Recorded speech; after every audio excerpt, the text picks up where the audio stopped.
¿Alguna vez te has sentido perdido en el mundo, sin saber de dónde vienes o hacia dónde viajas? Si es así, seguramente has sentido el mareo de la posmodernidad. Una época confusa en que los valores y tradiciones del pasado se desintegran y se reconstruyen para llevarnos hacia un mundo desconocido. Yo soy Juan Pablo Elorriaga. Yo soy Javier Leuchter. En este podcast hablaremos de las preguntas que te haces todos los días.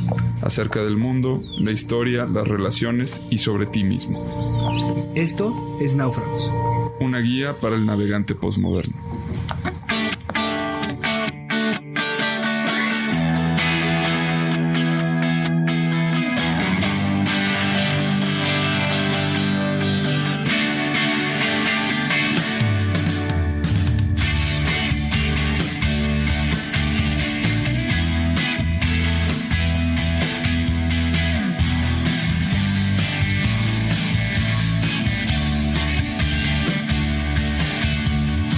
Estoy muy solo y triste acá en este mundo abandonado.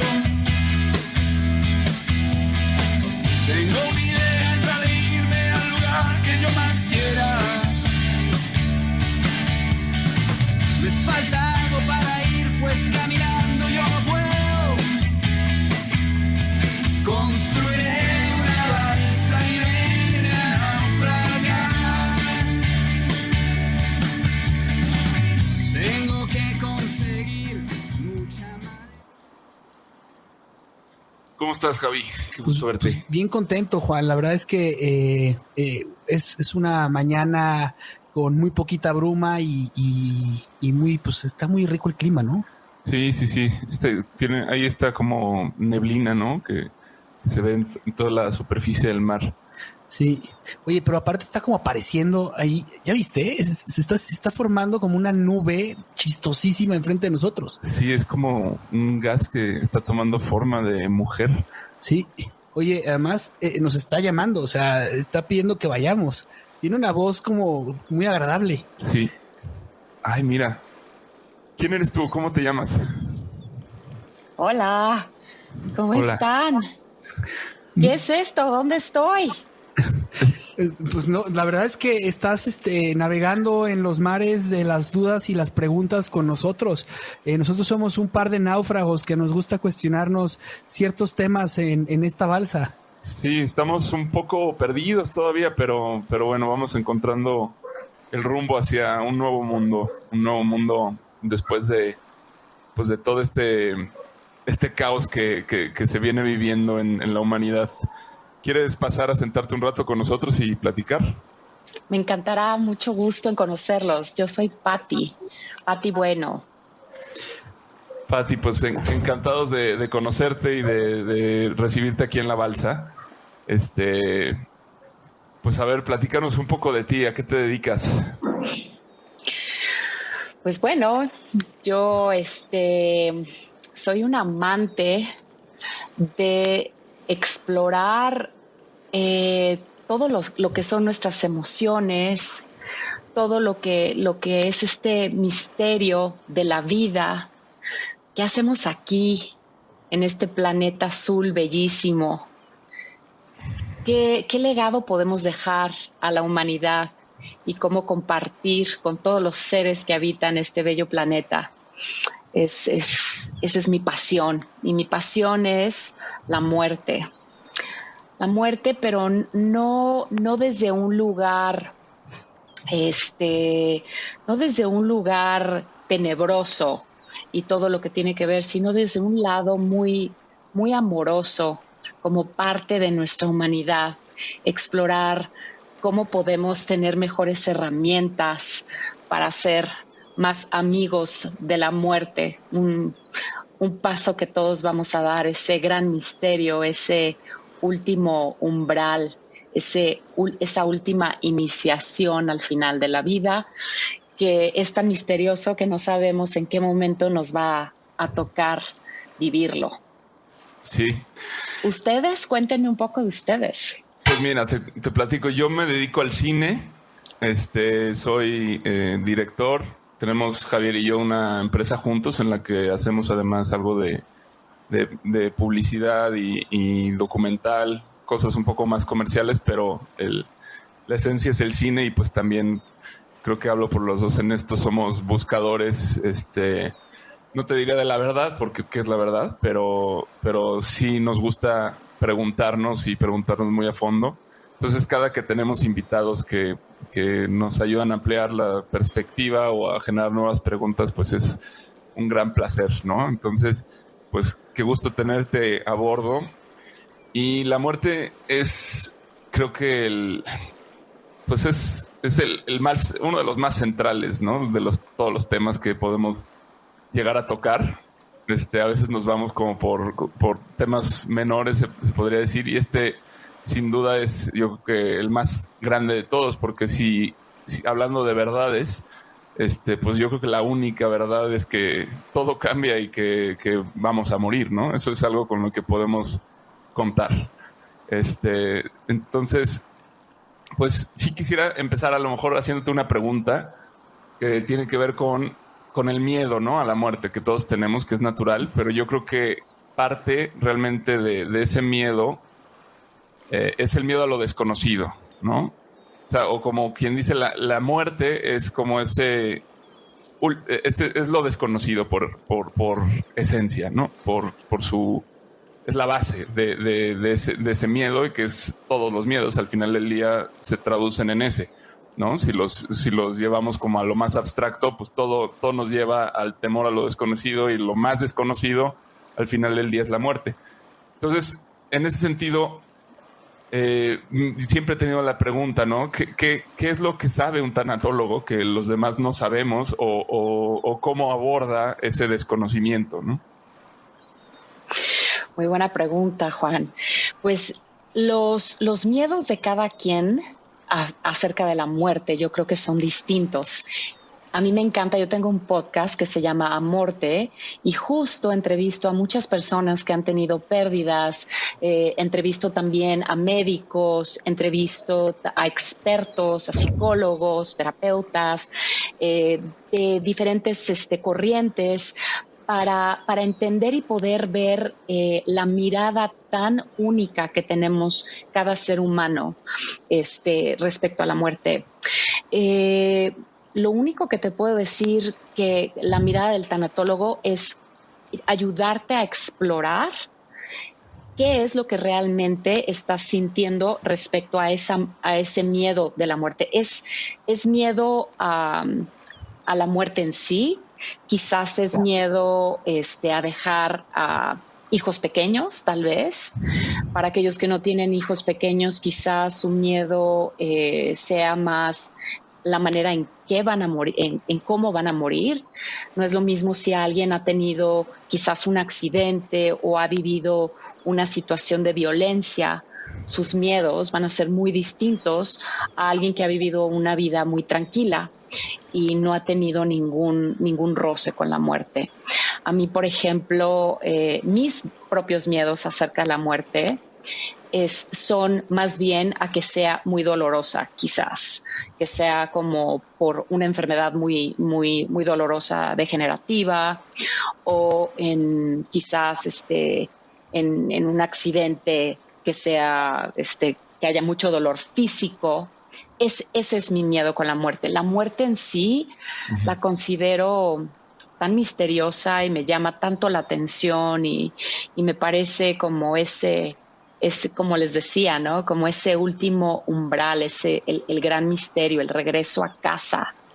Entonces, un tanatólogo te lleva de la mano y te ayuda a ir explorando para que puedas ir viendo qué es lo que te está sucediendo a ti con la muerte o la pérdida.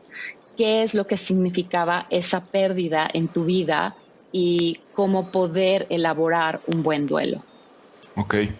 Entonces, hay como varios aspectos, ¿no? Está como meramente el psicológico, que podría ser pues el tema de la pérdida, y que en ese sentido, pues la muerte, creo que hay muchas muertes a lo largo de la vida, aunque bueno, hay una que es la última, ¿no? También pues está la física, que claro que, digamos, el cuerpo tiene o sea, este temor o este misterio se traduce en muchos niveles, ¿no? El cuerpo físico, pues este miedo al cómo morir.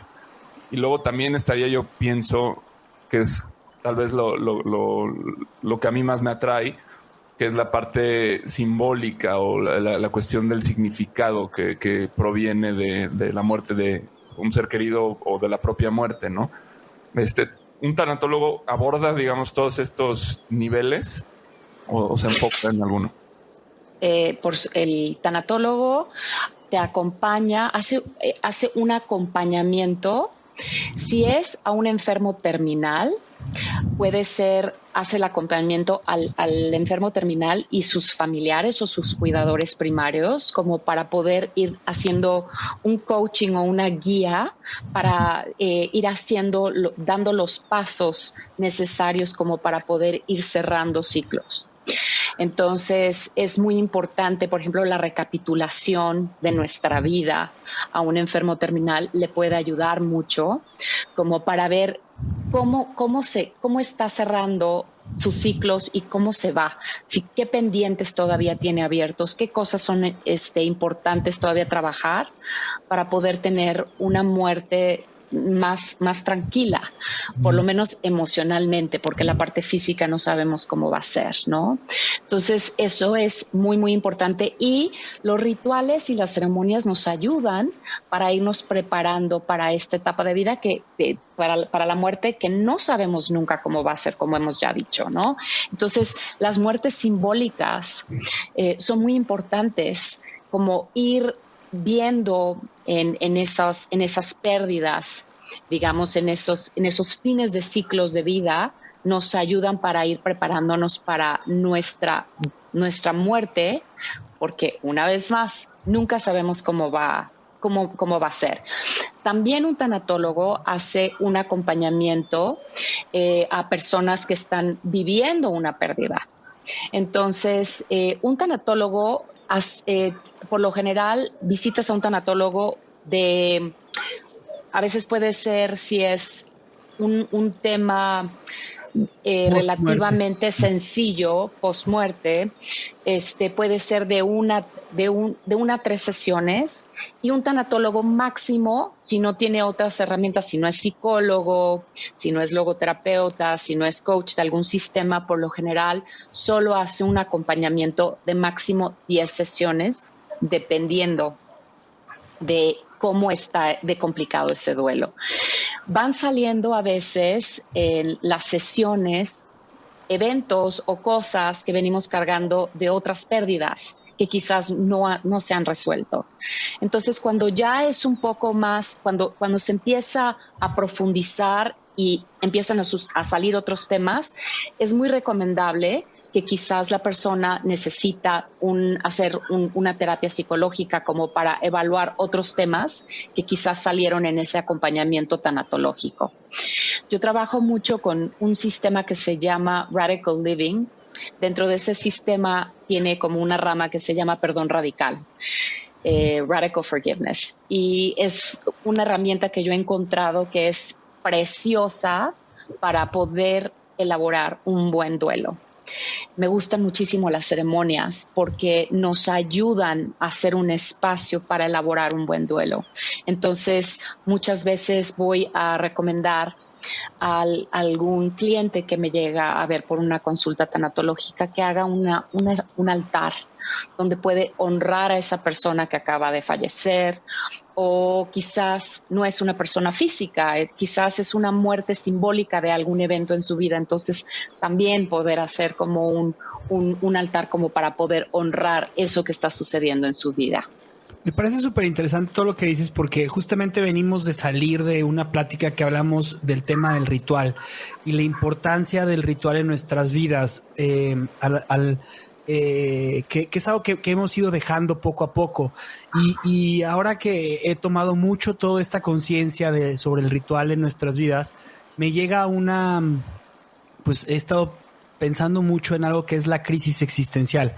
Y es algo que lo que nos enfrentamos todos los días, Pati, porque es impresionante. Lo platicaba yo con Bernardo Álvarez, que es un experto en una terapia de bloqueos que tiene que ver con una técnica milenaria en India.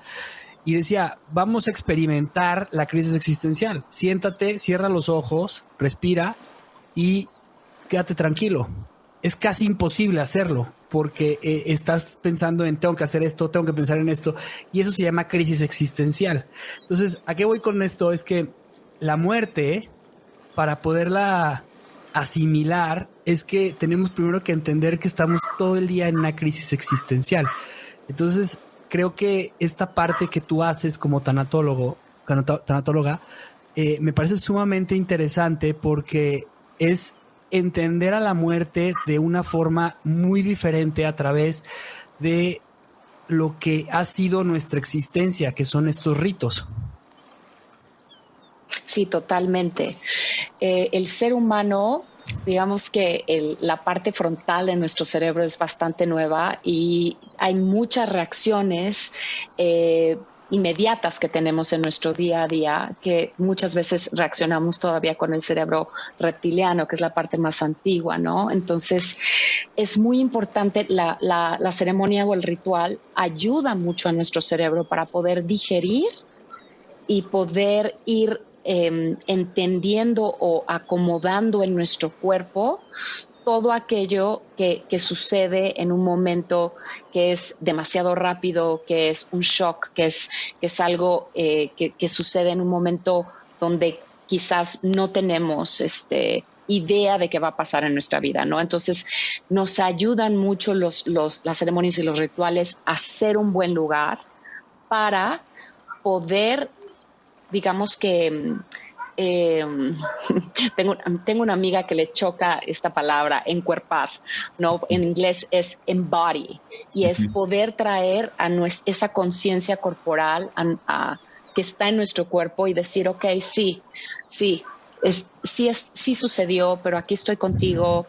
Tener testigos siempre que nos ayuden como comunidad a sostener ese espacio ayuda muchísimo también, ¿no? Entonces, el vivir un duelo o un cierre acompañado por personas que le tenemos toda la confianza, que nos sentimos amados, que nos sentimos contenidos, es muy distinto a la soledad con la que quizás muchas personas tienen que vivir una pérdida o un duelo, que fue lo que vimos que sucedió mucho ahora en la pandemia, ¿no? El aislamiento, las personas que murieron solas.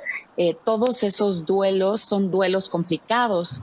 ¿Por qué? Por la misma razón de no tener a alguien quien te diera, quien te dé la mano, quien te vea los ojos, quien te da como un confort o fortaleza para un momento de un umbral tan intenso. Oye, Pati, pero es que aquí me queda una pregunta que siempre he tenido, es, si no nos enseñan a vivir, porque la verdad es que no hemos aprendido a vivir, tampoco nos enseñan a morir. No nos han enseñado miles de cosas, no nos han enseñado cómo ser pareja. Y exactamente, de ser pareja. O justamente platicábamos Juan y yo ahorita de la amistad, ¿no? O sea, necesitamos como reaprender y yo creo que algo que escuchaba yo de ti hace poco era este tema de si aprendes a vivir, aprendes a morir. Me pareció sumamente interesante. Sí, importantísimo. Tienes toda la razón. No nos han enseñado a vivir, no nos han enseñado a ser padres, no nos han enseñado a ser pareja, no nos han enseñado a ser jefes, no nos han enseñado a ser empleado, a ser colega. ¿Qué sí nos han enseñado de las cosas más elementales que necesitamos como seres humanos para poder vivir en comunidad y apoyarnos unos a otros? ¿Qué? Híjole, yo creo que a veces hasta pienso que... Yo más bien, yo criticaría más bien es la pregunta, bueno, no la pregunta, sino ¿por qué asumimos que nos deben enseñar? Cuando, somos una sociedad, la sociedad no es algo que está ahí, es algo que creamos continuamente, ¿no? Y que a medida que vamos aprendiendo nuevas cosas, pues se van retando los paradigmas viejos y vamos transformándonos. En ese sentido, creo que es muy interesante pues preguntar qué se sabe hoy de la muerte, ¿no? O sea, yo ahorita te quiero hacer una pregunta muy directa y muy personal. O sea, yo tengo un hermano que falleció, él tenía 21 años. ¿Y tú? Yo tenía 23. Y después de que él fallece, o sea, yo tuve un año comunicación con él, ¿no? Es algo que es difícil de describir, difícil de creer. Son de estas cosas que pues ves en películas, que pues, te cuentan las tías, no sé, o sea, pero pues yo cuando lo viví, pues es algo muy real, o sea, hay cosas que pasan, que no sabes qué es, o sea, realmente hasta la fecha, o sea, no puedo poner en duda lo que pasó, lo que pongo en duda es de dónde viene todo eso, ¿no? Claro que la ciencia no hay manera como de alcanzar, yo creo que un conocimiento certero de qué hay más allá, pero desde un punto de vista emocional y un punto de vista pues, psicológico, creo que pues esa debe ser la chamba de un tanatólogo, me imagino, porque o sea, de otro modo, o sea, pienso que es un trabajo difícil, ¿no? Como preparar a alguien para aventarse a un lugar que el que te está preparando nunca ha ido. O sea, es como, o sea, imagínate que fuera, no sé, un entrenador de algún deporte y te está enseñando a hacer algo que él nunca ha hecho, ¿no? Pero, ¿de qué herramienta se hace un tanatólogo en ese sentido para poder, de alguna manera, algo conocen, algo deben saber, ¿no? De lo que está más allá y, pues, a partir de la investigación y de un montón de testimonios, deben... algunas cosas deben estar ya intuidas o de alguna forma establecidas sobre qué sigue, ¿no? ¿Qué me podrías decir sobre mi experiencia? Pues cuéntame más bien un poquito más de cómo te comunicas con tu hermano y cuál es tu visión acerca de qué sucede después de la muerte. Pues para mí fue todo un proceso en el que él me ayudó a darle sentido, ¿no? O sea, como que tenía un propósito, el hecho de que él se fuera, y ese propósito, pues cada quien lo vivió en nuestra familia desde un lugar distinto, pero nos transformó a todos, y esa transformación, pues fue de alguna manera el propósito. O sea, yo hablaba con él, o sea, sentía su presencia, no es como que de repente estuviera entablando un diálogo así cuando se me antojara, no, de repente aparecía, se sentía, ¿no? Y se hacía... ¿Cómo lo sentías, Juan? Pues es difícil, lo veía, me miraba en el espejo y empezaba a ver como un holograma, digamos. Esa era una manera. Otra manera era, pues de repente se ponía alguna canción que él, o sea, que tenía aparecían en momentos muy precisos, ¿no? Se prendía de repente el estéreo, o sea, cosas así como sin mucha explicación. Eso le pasaba sobre todo a mi papá. A mí no tanto, porque yo, digamos que sí, era más perceptual mi manera de hablar con él. De repente pues lo escuchaba y empezaba a entrar como en un estado yo alterado de conciencia, ¿no? Como escucharlo desde otro lugar. Aunque claro que pues siempre al final de cuentas esa voz suya no era suya, o sea, era mi propia voz, pero no era era la voz de mi pensamiento normal, o sea, había una clara diferencia, ¿no? Eso es lo mejor que lo puedo decir. ¿Cómo muere tu hermano? Él falleció en un accidente en un jeep. Se voltearon, y tuvo pues un colapso de pulmón y estuvo una semana y cachito en el hospital tratando de sobrevivir y después falleció. Y durante esa semana que estuvo vivo en el hospital, ¿lo fuiste a visitar al hospital? Sí. ¿Pudiste como... ¿Él estaba consciente o estaba inconsciente? Él estaba inconsciente y de hecho el contacto, o sea, ese mismo estado en el que yo sentía que hablaba con él, lo empecé a vivir desde ahí. desde que estaba en el hospital. Entonces, ¿hablabas con él en el hospital? Uh-huh. Sí. ¿Qué le decías, si se puede saber? Pues no, yo no le decía, más bien lo escuchaba. O sea, más bien él era el que me decía. Telepáticamente. Sí. ¿En algún momento te despediste de él? Sí. De hecho, le hice una playlist con canciones así que le gustaban a él. Y había un tanatólogo ahí entre las personas que estaba ahí y me sugirió que no le pusiera esa música, que le pusiera una música más como medicina. No medicina, o sea, bueno, no sé, o sea, como más New Age. Instrumental.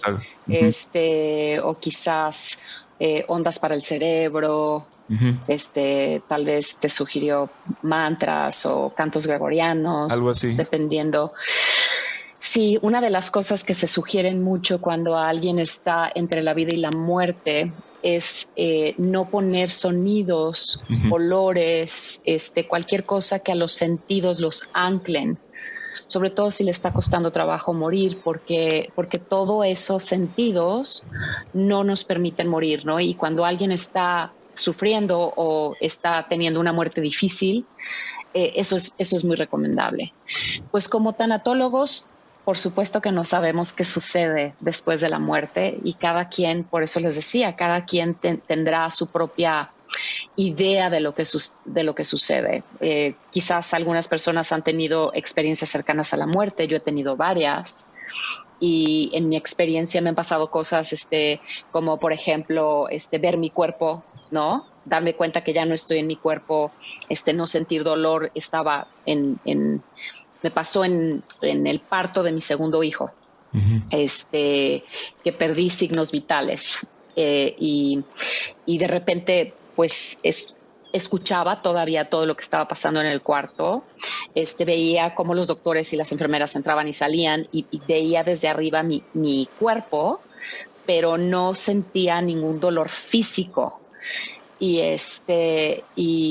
y recuerdo que era así como muy placentero poder estar ahí como un descanso y de pronto una voz fue así de necesitas regresar a tu cuerpo, estás teniendo a tu hijo, regresa a tu cuerpo ahora, ¿no? Y pues bueno, como que ahí entré en razón y logré regresar a mi cuerpo. No sé cómo sucedió eso. En varias otras ocasiones también estuve a punto de la muerte y he tenido esas experiencias. Esas experiencias son mías. Y he leído muchísimo, he hecho distintos rituales, ceremonias, he experimentado con distintas plantas de poder, con distintas meditaciones, con distintas iniciaciones. Que creo que, por ejemplo, el POA, el recibir POA y los budistas son los que tienen como un mapa más claro de qué sucede, ¿no? Y cómo ir atravesando esos bardos. Pero es algo tan misterioso y tan personal que yo creo que el tanatólogo lo que te ayuda, con lo que te apoya, es para poder ir cerrando los ciclos, trabajando los miedos a morir y en el caso del duelo a entender cómo poder tomarte el tiempo necesario, porque cada quien vive los duelos de distintas maneras y no tiene tanto que ver con el lazo, tiene que ver con la relación. O sea, quizás algunas personas atraviesen la pérdida de una pareja de una manera y otras quizás les cuesta muchísimo tiempo hacerlo. Perder un hijo no es lo mismo que quizás perder a tu mejor amigo o no. Entonces, generalizar, no hay una receta, no hay una fórmula, depende del vínculo que se tenía, depende de la relación que se tenía entre hermanos, ¿no? Depende del vínculo que existía entre esos dos hermanos, ¿no? Cada relación es distinta, es particular y tiene que ver también mucho con las creencias de la persona, la fe, la espiritualidad que tiene esa persona, hay personas que creen que se muere alguien y ya no existe absolutamente nada después. Ya se murió, ya se acabó, ya no hay nada más, ¿no? Hay personas que tienen muchísima fe y que sienten que, por supuesto, que la vida es eterna y que todo sucede por algo, pero siempre es muy importante tener mucho cuidado con estos términos, ¿no? Sobre todo cuando alguien acaba de perder a un ser querido, decirle todo pasa por algo, vas a encontrar la razón, todo es perfecto. Es lo peor que le puedes decir a alguien cuando acaba de perder a un ser querido, ¿no? O ya levántate de la cama o come. O sea, cada quien toma su tiempo y es muy importante poder hacer el espacio, y por eso la comunidad.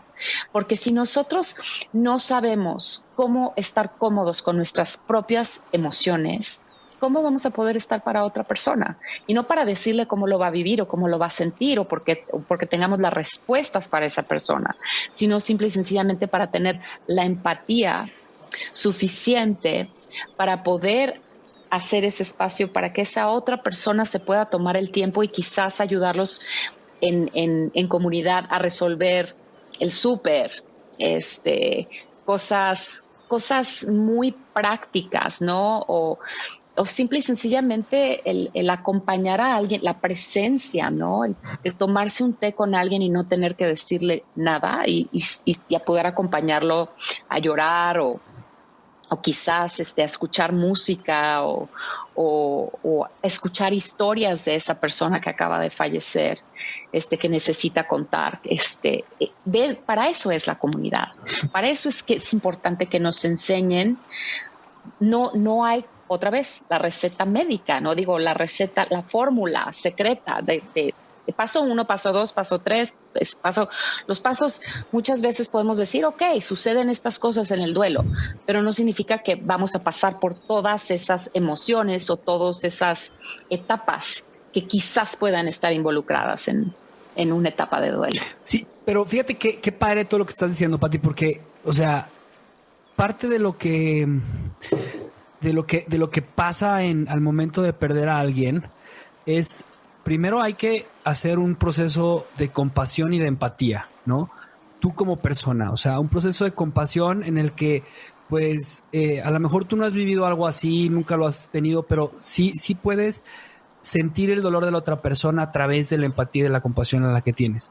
2, un tema de entendimiento, de saber en dónde está parado esta persona, ¿no? O sea, saber cuáles son sus creencias. Y para eso, pues, antes de poder hablar con alguien así, pues tienes que tomarte el tiempo de conocerlo para poder darle un consejo de no te preocupes, todo va a estar bien.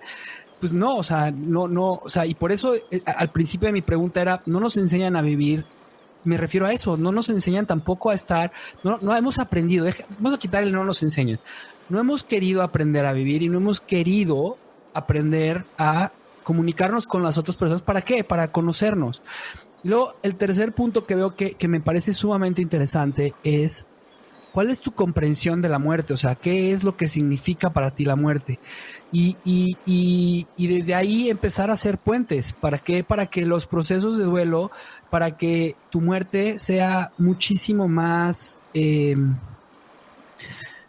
sana, armónica.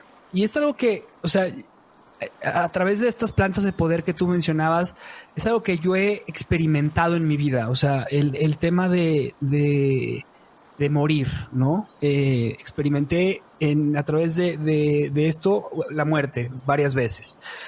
Y antes de haberlo tomado, pues experimenté la muerte de mi abuela en mis manos, ¿no? Ella se murió conmigo, ella me pidió morirse, ella me pidió que le ayudara a hacer una meditación para ayudarla a que se fuera, y fue una enseñanza enorme el haber podido tener ese tiempo con mi abuela y que mi abuela nos dijera todo, se despidiera, tuviera su misa, en la misa diera una carta y leyera toda y cada una de las personas, y de a cada persona, a cada de sus hijas les dijo algo que les quería decir. Murió en su casa después de un cáncer que la invadió por todos lados. Y dices, wow, esa es la muerte que yo quiero tener, ¿no? O la muerte de mi otra abuela, que fue comiendo, se ahogó y le dio un paro cardíaco y se murió, pero no se despidió, no, o sea, pero también fue una muerte muy agradable, ¿no? pero también están las muertes estas dolorosísimas en las que son inesperadas, de hijos que iban en la carretera y pum, se accidentaron y se muere el hijo, y es dolorosísimo. Y yo viví eso ahora con una de las amigas de mis hijas y jamás había llorado como lloré. O sea, lo sentí tan cercano, y creo que fue una forma de expresar y de sentir la muerte de la pérdida de 2 hijos que tuve en el vientre de la mamá. Pero todo eso y todos estos procesos me han estado ayudando a mí a preparar mi muerte. Tengo 36 años, no significa que me vaya a morir mañana, pero pues me gustaría dejar mi vida clara y tranquila. Y creo que este proceso de poder hablar contigo es algo que yo estaba buscando, porque yo sí quiero aprender a morirme. Yo sí tengo ganas de saber cómo me quiero. O sea, no voy a decidirlo porque no es mi decisión. ¿Quién sabe? No sé, pero a lo mejor sí, el enseñarle a mis hijos que no tengan miedo a la muerte, o sea, que podamos sentarnos en la tarde y podamos hablar de, a ver, yo me quiero morir en la cama al lado de tu mamá, y me gustaría que cuando me muera las cenizas, por favor, las repartan en el mar, porque a mí me encantaba bucear. Por favor, se los pido. Ah, wow, sí, papi, qué padre. Ese tipo de cosas son las cosas que a mí me gustaría ir preparando y enseñando a mis hijas sin yo saber qué es la muerte, ¿no? Sí, y yo creo que yo iría un paso más allá es decir, no vamos a enseñar a la gente a que no tengan miedo a la muerte. Yo creo que es muy difícil, tal vez decirle a alguien, no tengas miedo a la muerte, porque como decía Juan, ¿cómo voy a decir yo que no tengan miedo a la muerte si yo no sé qué hay después de la vida, ¿no?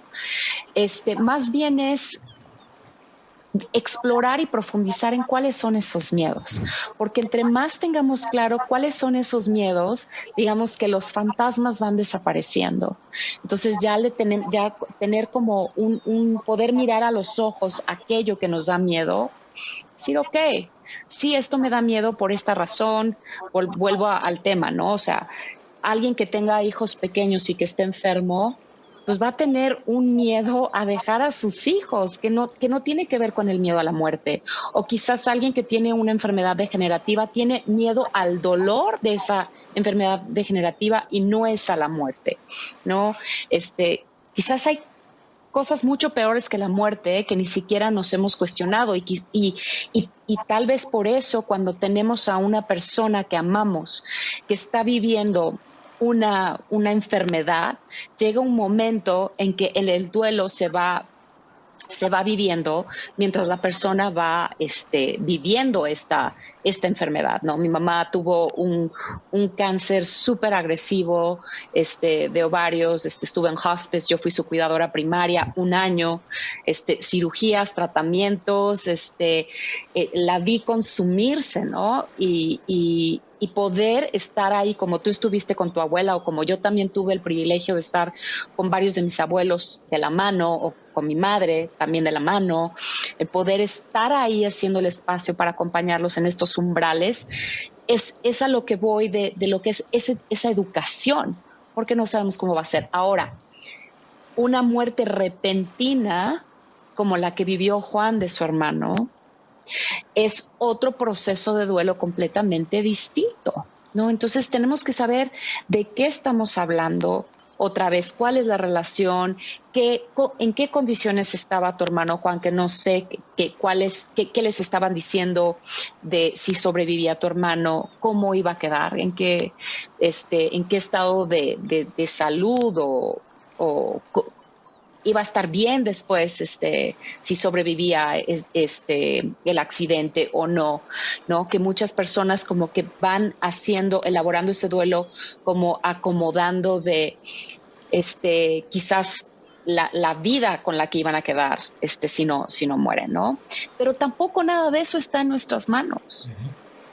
Entonces, la parte tanatológica de ese acompañamiento es ayudarnos a hacer un espacio de aceptación a aquello que no está dentro de nuestras manos, ¿no? Es como el duelo es un momento muy particular en la vida donde es como si nos arrancaran un tapete por debajo de nosotros y todo sale volando en el aire. No hay elección. La tristeza acabo de entrevistar a una mujer que me encanta su trabajo, la admiro muchísimo, se llama Carla McLaren, es una experta en emociones y habla de todos los regalos que nos entregan las distintas emociones, ¿no? Entonces, el miedo nos ayuda a ser un poco más precavidos, ¿no? O sea, sin miedo quizás estaríamos todo el tiempo exponiéndonos a la muerte porque pues no hay esa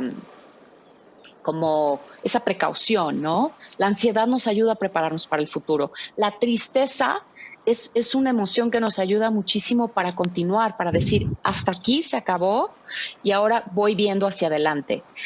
El duelo son muchas combinaciones de emociones revueltas, todas al mismo tiempo, no sabemos cuándo aparece una, cuándo va la otra, cuándo están 5 al mismo tiempo. Es un momento de caos, ¿no? Entonces, y es un momento de rendición, surrender.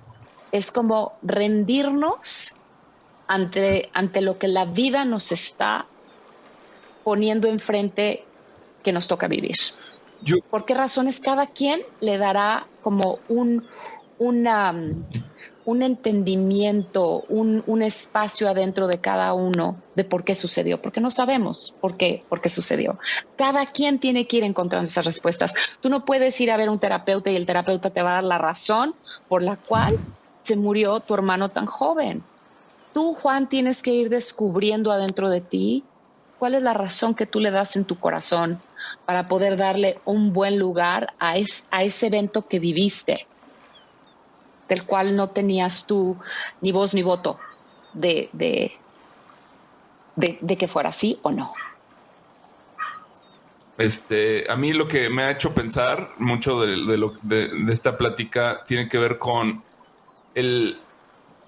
o sea, ¿por qué tenemos que esperar hasta estar cerca de la muerte para empezar a trabajar la preparación, ¿no? Y la preparación pues tiene como dices, tiene que ver con el cerrar ciclos. A mí lo que me hace pensar esto es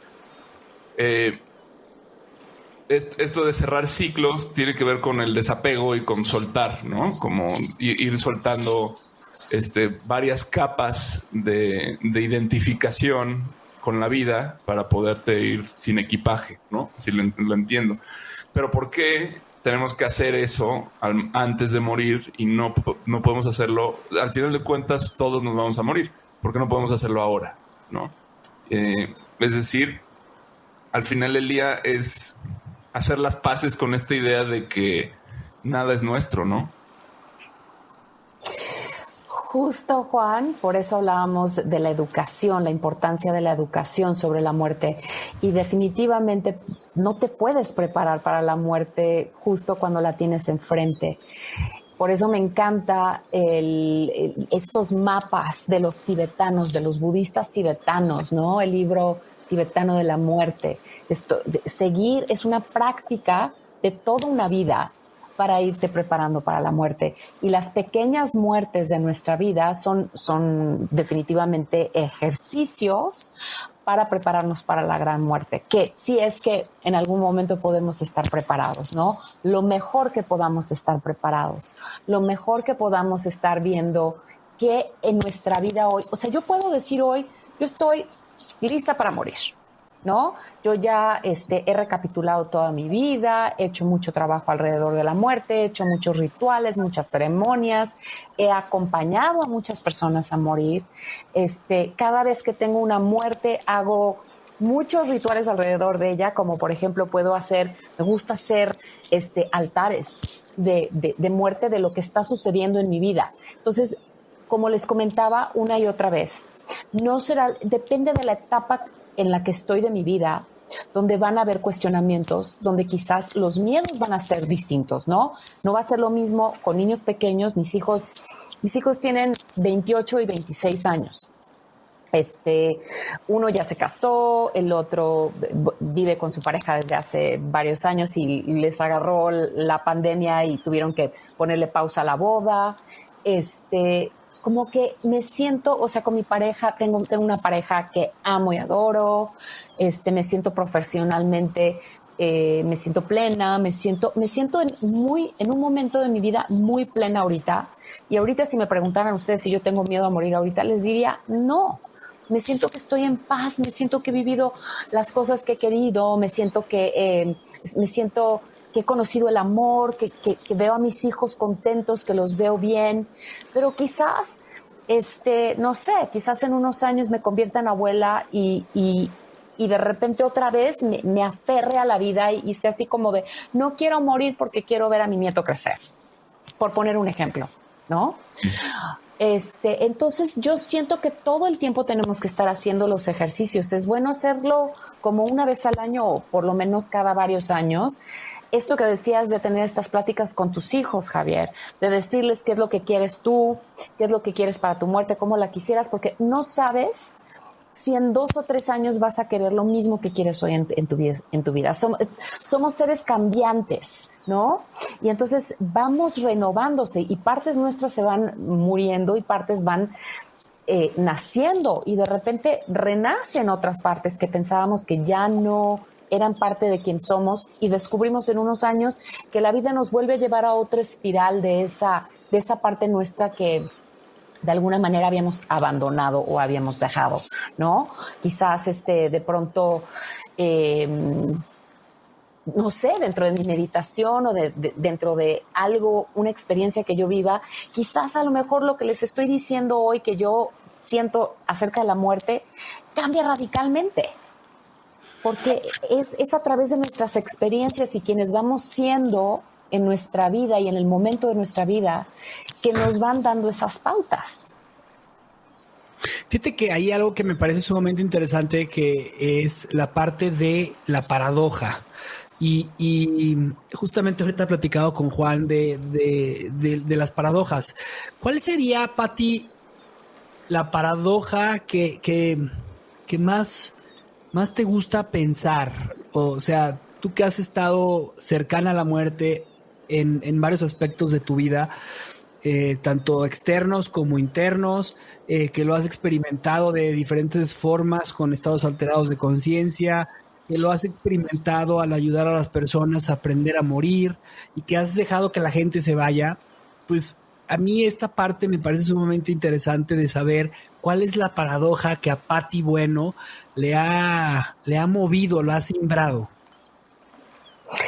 La paradoja más grande es que para vivir bien hay que estar conciliados con la muerte. Yo hace muchos años, cuando comencé con un proyecto tanatológico que tenía, estaban involucradas otras personas y me dijeron, yo creo que hay que constelar a la muerte, hay que ver cómo estamos todos sistémicamente conectados con este proyecto y sería muy interesante constelar la muerte. Y lo hicimos y de pronto salió a la constelación que yo estaba bailando con la muerte conciliada con la vida.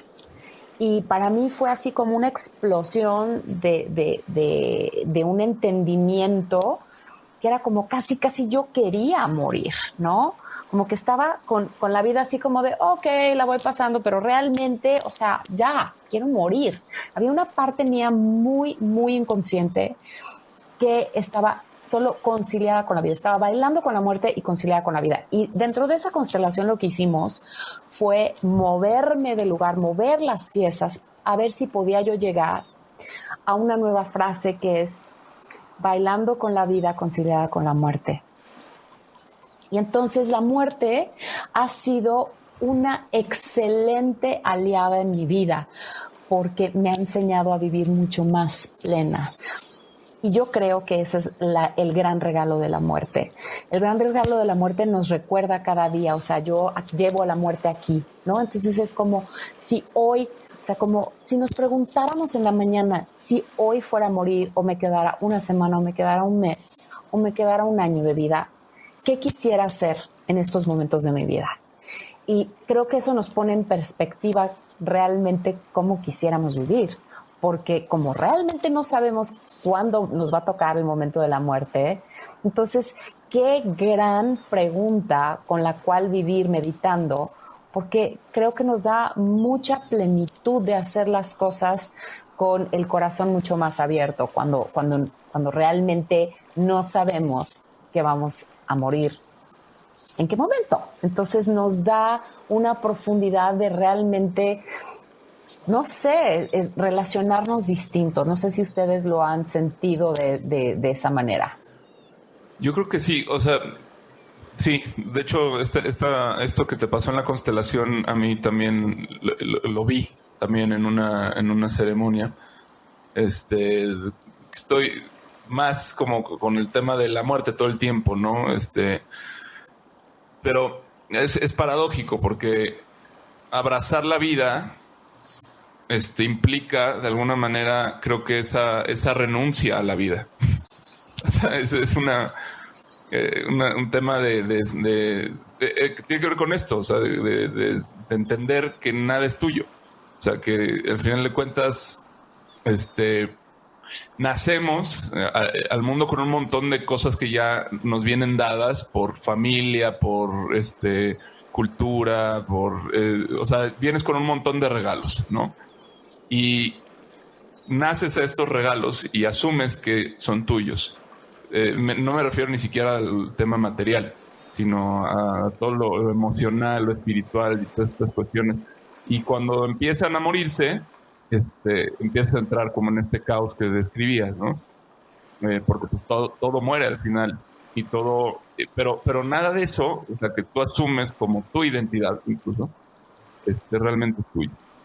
Y sufrimos por eso, por perder eso, ¿no? Entonces creo que lo paradójico aquí es en hacer las paces con el hecho de que, pues no, o sea, al final de cuentas vas a pasar por ahí, pero por la vida, pero nada de eso te lo vas a llevar y nada realmente era tuyo antes tampoco, ¿no? Entonces, abrazar la vida creo que tiene que ver con primero aprender a soltarla. O sea, aprender a decir, pues no, o sea, a pasar por estos ciclos de aceptación, ¿no? O sea, no esperar a estar en tu lecho de muerte para soltar todo eso, sino suéltalo en vida, ¿no? Suéltalo en vida y esa es la mejor forma de entrarle a la paradoja de que decía Heidegger, que es nacemos para morir. O sea, realmente no hay otro propósito que sepamos, o sea, contundentemente ese es el único, que realmente sabemos que ese sí es un hecho, ¿no?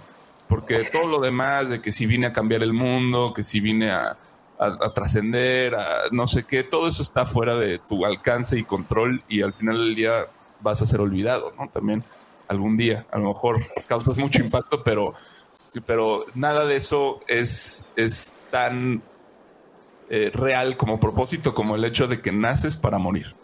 Y ese es un trago muy amargo, ¿no? Para todos los seres humanos. Que creo que... Yo lo pondría distinto. Yo diría que la vida es lo que sucede entre estos dos grandes umbrales, ¿no? El llegar a este plano y el salir de este plano, ¿no? Estos dos umbrales maravillosos. Tampoco nos acordamos mucho de cuando nacemos, ¿verdad? De ese momento no tenemos mucho recuerdo. No. Entonces vamos teniendo como recuerdos los primeros años de la vida, pero ese momento, pues a través de algún de alguna regresión, de algún ejercicio de hipnosis, con alguna planta de poder, hay maneras, ¿no? De llevarnos a ese momento, pero que realmente estemos conscientes de ese momento, no lo estamos. Y lo que regala la muerte mucho también es un gran acto de humildad. Es soltar el ego, es mucho trabajo del ego. Realmente poder entender y decir, no tener la soberbia, ¿no? De decir, no, a mí no me va a pasar, le va a pasar al de enfrente, pero a mí no. Entonces, el ir practicando, pues cómo aprendes un idioma, cómo aprendes un deporte, cómo aprendes cualquier cosa que te interese en la vida con la práctica y la repetición. Entonces, pensar que de repente se nos acerca la muerte y vamos a saber cómo hacerlo, lo queremos hacer de la mejor manera, de la manera más amorosa, pues hay que practicarle, hay que entrarle un poco a la meditación, hay que entrarle un poco a estudiar como nuestra parte espiritual, nuestra parte emocional, tener recursos, tener herramientas para este momento. Y la gente que tiene mucho miedo a morir, a mí me gusta mucho recomendar para personas que sienten ese miedo, entrar en estados profundos de meditación guiadas, que estén cerca de alguien que está muriendo para poder dejar de romantizar la muerte, ¿no? El estar presente con alguien que está muriendo es un acto, además de los más amorosos y bellos que podemos, es un privilegio poder acompañar a alguien en el nacimiento y acompañar a alguien del otro lado en su última exhalación. Es un privilegio. Y la psilocibina, y hay médicos y hay gente muy capacitada que te pueden llevar con la psilocibina en un proceso para ir entendiendo cuáles son los miedos que están relacionados con la muerte, que creo que es muy valioso. Y pues sí, aprender, educarnos cada día. La gente que no honra la muerte tampoco honra la vida. ¿Cómo vamos a tener, digamos, la capacidad de honrar y dar la bienvenida a esas nuevas generaciones que vienen después de nosotros, esos bebés que están naciendo en el mundo, y tener la reverencia y el respeto para despedir a nuestros ancianos, darles un lugar de reverencia a nuestros ancianos, si no tenemos la capacidad de honrar la vida? ¿Cómo vamos a hacer eso? Oye, y en una idiosincrasia que tenemos en México, en la que la muerte es tan importante para nosotros, o sea, para nuestra cultura, la muerte es un momento de celebración, es un momento de recuerdo, es un momento que le dedicamos canciones, es un momento de rituales en donde pasamos todo eso. ¿Qué crees tú que esté pasando ahora, que la hemos normalizado de una forma que para mí me parece hasta a veces triste, porque ya no nos entristece que haya 90,000 muertos en un país, ya no nos entristece que haya 200,000 muertos por pandemia?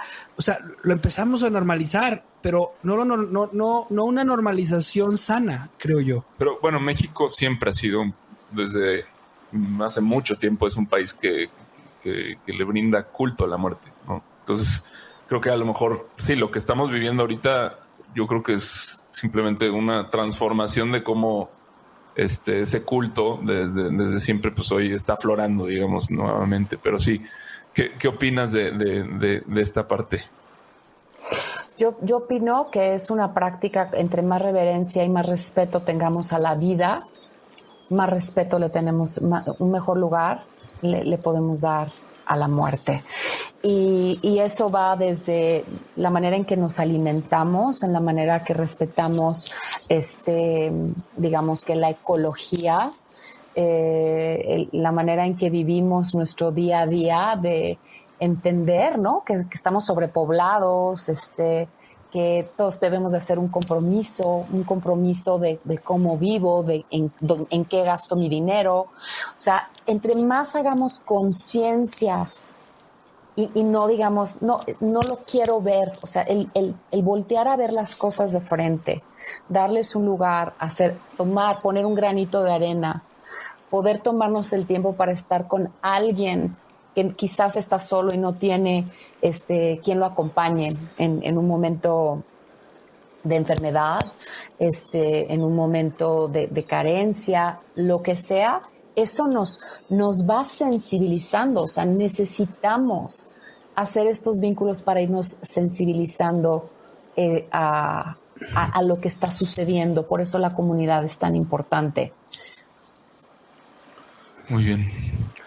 Pues vamos llegando ya al final de nuestro recorrido. Siempre nos gusta expresar cómo nos quedamos, qué reflexión nos llevamos cada quien.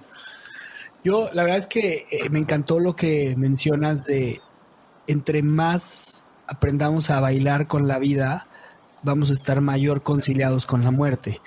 Y esta paradoja que me recuerda mucho a este símbolo del infinito que es la serpiente con la víbora comiéndose, es parte de lo que nos han enseñado nuestros ancestros de venerar la vida para respetar respetar lo que sigue, lo que continúa, y que justamente hoy platicaba yo con Juan Pablo de que estoy haciendo un huerto y me decía, lo difícil de un huerto es que a veces tienes que dejar morir algunas de las plantas para que crezcan otras, ¿no? ¿Qué enseñanza tiene la naturaleza que nos hemos olvidado de querernos aferrar siempre a lo material cuando toda nuestra vida fue lo que tú mencionaste? Y me recuerda mucho el libro de Shiro Kishimi que se llama Atrévete a no gustar, que decía, le enseñaba el maestro filósofo al niño, es que lo importante no era haber empezado el recorrido hacia la cima o haber llegado a la montaña, sino fue todo el recorrido que hiciste y todo el aprendizaje que hiciste. Ahí estás disfrutando y viviendo la vida. Entonces, con eso me quedo y te quiero agradecer muchísimo, Pati, por acompañarnos y por estar y a pesar de todas estas turbulencias que hubo en el mar. Sí. Pues yo me quedo con... Ay, pues me aceleró el pensamiento todo esto. Yo creo que ese tema como de aprender esta paradoja, o sea, es algo como que con lo que vengo trabajando mucho, ¿no? De cómo hay que morir al ego constantemente, y esa muerte tiene que ver con el soltar. Para mí, al menos así lo veo, el soltar esos apegos, es decir, a pensar que ciertas cosas te pertenecen, y con cosas no me refiero a lo material, sino a tu nombre, tu apellido, tu lugar, tus emociones, todo lo que te aferras, lo que de alguna manera sientes tuyo, pues no hay nada tuyo. O sea, no hay nada tuyo. Y en la medida en que vas soltando eso en vida, vas realmente abriéndote la posibilidad de vivir. Y con ello viene, o sea, esto yo lo experimenté de forma muy directa, ¿no? Como en una ayahuasca en la que pues pedí que me mataran, o sea, pero pedí que me mataran después de que no podía soltar, o sea, después de que tenía mucho miedo a morir y a que me mataran a mí, como una paranoia.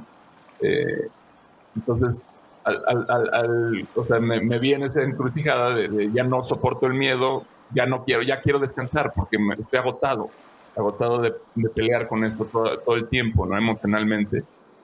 Y finalmente pues morí simbólicamente, y en esa muerte pues no me morí, al revés, me sentí mucho más vivo, ¿no? Pues creo que este es el camino también que pues propone el budismo, que pues yo le entré desde otro lugar, que no soy budista, pero sé que por ahí va la cosa, y pues tiene que ver con este camino de que hay que aprender a aceptar la muerte, pero no hay que esperarnos hasta el último momento, sino que este es un trabajo de todos los días, porque pues eso nos va a enseñar a vivir y nos va a enseñar a ser más plenos y nos va a permitir estar listos para soltar cuando haya que soltar lo que haya que soltar, ¿no? Y se vale jugar y se vale tener ciertas cosas en ciertos momentos, pero hay que saber que no son tuyas y no van a estar ahí siempre. Sí, muchísimas gracias por este espacio. Me encantó, disfruté muchísimo esta plática, y me encantaría invitar a todo su público que inviten a la muerte en su casa, invítenla a sentarse en su hombro como una compañera sabia que los va a ayudar a observar cuáles son todas aquellas cosas en las que no están viviendo plenamente en su vida. Y también los invito a que salgan más a la naturaleza y se relacionen y observen cómo es su relación con la naturaleza. Y por ahí yo creo que van a ir aprendiendo muchísimo. Y recuerden que la muerte no se trabaja o no se aprende cómo morir en unos días. Es un trabajo de toda la vida. Muy bien. Pues muchísimas gracias, Pati. ¿Dónde te pueden encontrar la gente? Tengo un podcast que se llama Amorte, que sale los jueves. Estoy en Spotify, estoy en Apple Podcast, estoy en Amazon Podcast, en iHeartRadio. También me pueden encontrar. Me pueden encontrar en mi canal de YouTube que acabo de abrir, que se llama Life is a Ceremony by Patti Bueno, porque he estado haciendo algunos podcasts en inglés, entonces ahí pueden encontrar los podcasts subtitulados al español si quieren. Tengo mi cuenta de Instagram de Amorte Podcast y también tengo otra cuenta en Instagram que se llama Life is a Ceremony. Y me pueden encontrar en mi página www.patti.bueno.com. Un placer Muchísimas estar gracias. con ustedes. Que tengas un excelente viaje al más allá. Muchísimas gracias igualmente y los invito y luego que me compartan a ver de algunas de sus búsquedas con la muerte, a ver qué les platica la amada muerte. Por supuesto, lo haremos. Por supuesto. Gracias. Lindo día y gracias por la invitación. Iremos ancla. Muchísimas gracias. Gracias por escuchar nuestro programa. Te invitamos a seguirnos y a interactuar con nosotros en redes sociales. Tu opinión es muy importante para nosotros. Queremos saber lo que piensas sobre los temas que tocamos y sobre cómo podemos mejorar. Búscanos en Instagram, Facebook y YouTube. O en nuestro sitio web, naufragospodcast.com. Buen viaje. Nos vemos en el siguiente puerto.